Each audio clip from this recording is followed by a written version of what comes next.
आज भी बहुत सारे लोग एफडी में पैसा इन्वेस्ट करते हैं सिर्फ इसलिए क्योंकि उनके पापा ने कहा था कि एफडी सेफ है। लेकिन 2025 में एफडी सच में पैसा बनाता है या सिर्फ महंगाई से हरवाता है? आज के इस वीडियो में हम करेंगे कंपैरिजन एसआईपी वर्सेस एफडी। क्या आपका पैसा सिर्फ सुरक्षित रहेगा या बढ़ेगा भी? मैं हूं आपका फाइनेंशियल फ्रीडम कोच। चलिए शुरू करते हैं। सबसे पहले जान लेते हैं कि दोनों ऑप्शन क्या होते हैं। एफडी यानी फिक्स्ड डिपॉजिट, बैंक के साथ एक फिक्स्ड समय के लिए पैसा जमा करना, उसके बदले में आपको फिक्स्ड ब्याज मिलता है। आज के समय में एफडी का ब्याज लगभग 6% से 7% के बीच मिल रहा है। एसआईपी यानी सिस्टमैटिक इन्वेस्टमेंट प्लान, हर महीने थोड़ा थोड़ा पैसा म्यूचुअल फंड में इन्वेस्ट होता है। यह पैसा शेयर मार्केट के जरिए ग्रो करता है।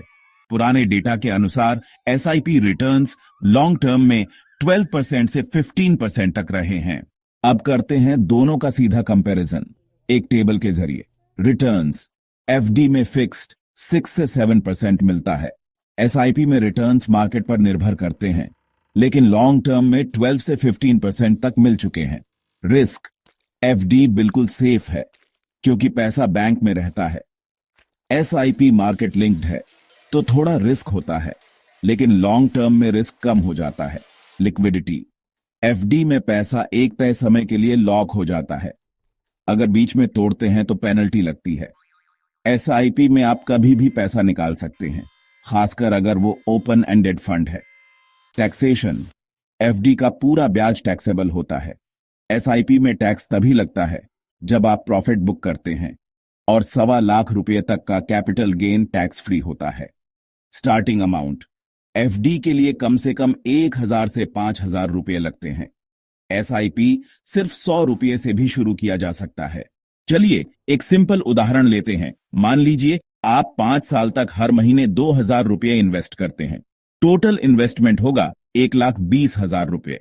अगर आप एफडी में इन्वेस्ट करते हैं 7% ब्याज पर, तो आपको मिलेगा लगभग 24,000 का ब्याज और आपका टोटल अमाउंट हो जाएगा 1,44,000 5 साल में। लेकिन अगर आप एसआईपी करते हैं 12% रिटर्न पर, तो आपका पैसा बनता है लगभग 1,64,000 रुपये, यानी 20,000 का एक्स्ट्रा फायदा। और महंगाई भी बीत हो जाती है, तो ये बात तो साफ है कि एसआईपी में पैसा जल्दी ग्रो होता है। हाँ, लेकिन हर सिचुएशन में एसआईपी बेस्ट नहीं होता। अगर आपको पैसा सिर्फ 1 साल के लिए चाहिए, जैसे इमरजेंसी फंड या कोई शॉर्ट टर्म गोल के लिए, तो वहां एफडी बेहतर है। एसआईपी उनके लिए है जो लॉन्ग टर्म सोच रहे हैं, 3 साल, 5 साल या उससे ज्यादा। तो दोस्तों, अगर आप पैसा सिर्फ सेफ रखना चाहते हैं तो एफडी सही है, लेकिन अगर आप पैसा बढ़ाना चाहते हैं और महंगाई को हराना चाहते हैं तो एसआईपी बेहतर है। एसआईपी थोड़ा रिस्क जरूर लाता है, लेकिन लॉन्ग टर्म में ये पैसे को ग्रो करने के लिए जरूरी भी है। आपका पैसा अभी एफडी में है या एसआईपी में? नीचे कमेंट करके जरूर बताएं। और अगर आप चाहते हैं कि आप सही फाइनेंशियल फैसले लें, तो फाइनेंशियल फ्रीडम फंडा को सब्सक्राइब जरूर करें। हर हफ्ते मिलेंगे नए वीडियो इन्वेस्टिंग, सेविंग और फाइनेंशियल फ्रीडम के फंडा के साथ।